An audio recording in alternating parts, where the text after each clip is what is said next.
Hi, this is Jashodeep, and we're gonna talk about how to dissect a flower. And this flower, it is commonly known as hibiscus or the China rose. Now you can mark a different color in this corolla because it's one of the varieties of hibiscus. We'll start from the basal part. You can see this is the pedicel from which it has been. I mean to say it possesses a solitary inflorescence. Why? Because in each axis there is only one flower. Now we can see some hairy extensions. These are the epicalyx and these are the bract modifications. So you can see like this. So these do not form a part of the main flower. So we'll separate them out.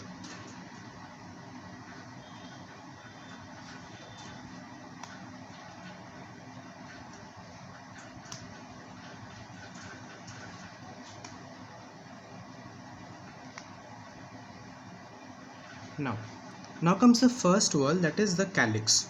You can mark this greeny part that covers the, or you can say that covers the entire flower and it's protective in nature. This is called as the calyx. Now we're going to dissect it out by making a small slit. You can make it like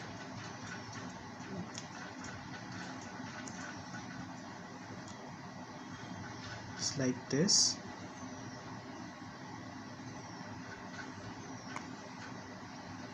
and just turn the flower slowly so that the entire calyx comes out intact.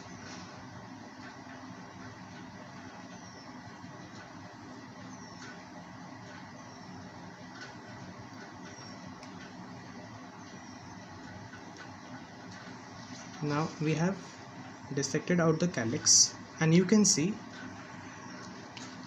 this initially, if you're marked, it was in gamosepalous condition, meaning that all the individual members that are known as sepals, they were united with each other. You can see this is the first sepal, this is the second, third, fourth, fifth, and this is in fact the first sepal that we have dissected out, and this is the first part, this is the second part.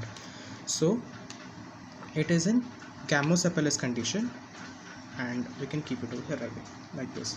And let me tell you, this is also a persistent calyx because it remains associated with the flower till it withers off. Now coming to the attractive part of the, you can see the third whorl, the second whorl of the flower. This is the corolla, and the individual members are described to be as petals. So we'll separate them out like this and keep it the way they were in the flower originally.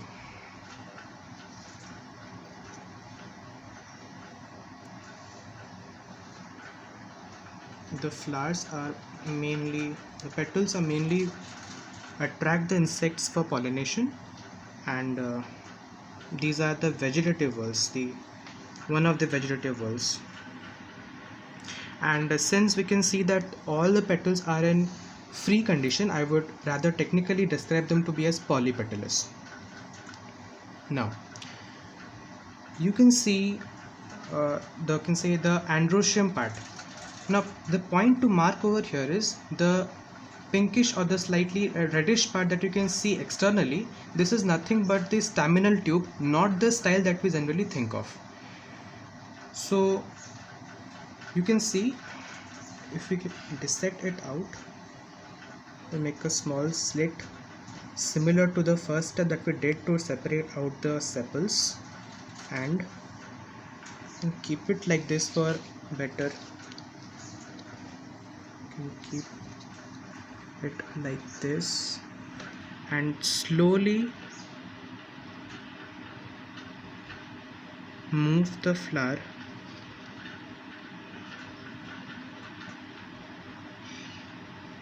like this, and open it up.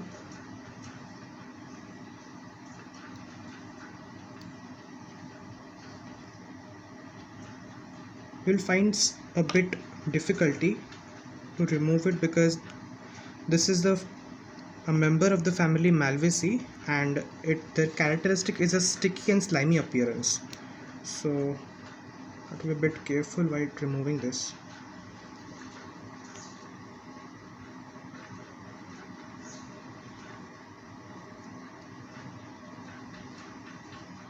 you can see the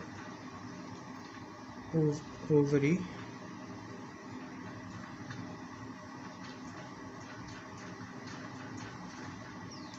Yeah, okay. So the whitish portion that is now being visible to you right now, this is exactly the style that we describe.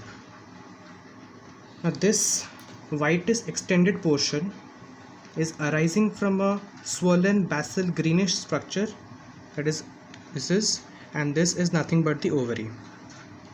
Now at the top we have the stigma, which is pentafurcated. You can see, count it, like 1 2 3 4 5. So there are 5 branches furcating, and so it is described as pentafurcated. And if you touch like these are velvety in nature. And let me show you. If you just move it over like this, you can see some of the pollen grains are attached to it. And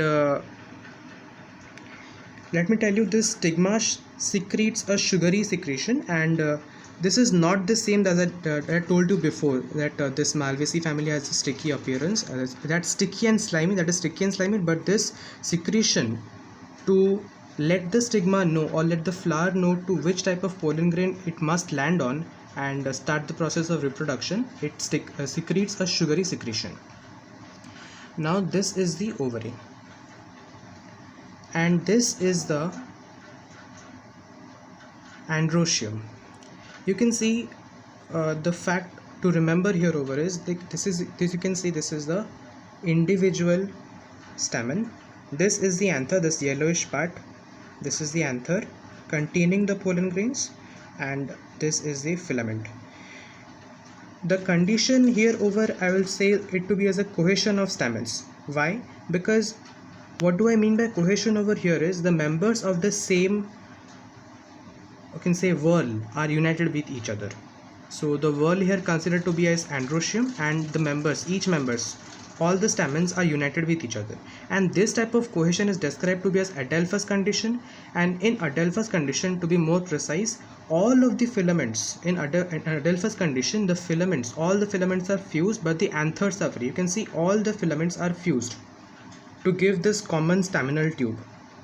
This is reddish part. This is the common staminal tube formed by the union of all the filaments of the stamens, you can see over here, and the anthers are free.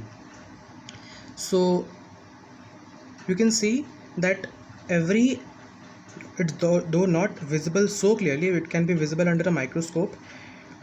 Every filament is attached to the anther at the dorsal side, so it is a dorsifixed type of anther, because every filament is attached to the anther at the dorsal side.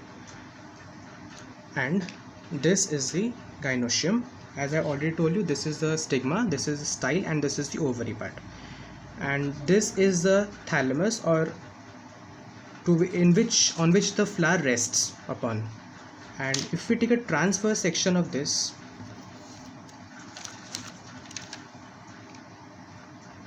it would somewhat transverse section.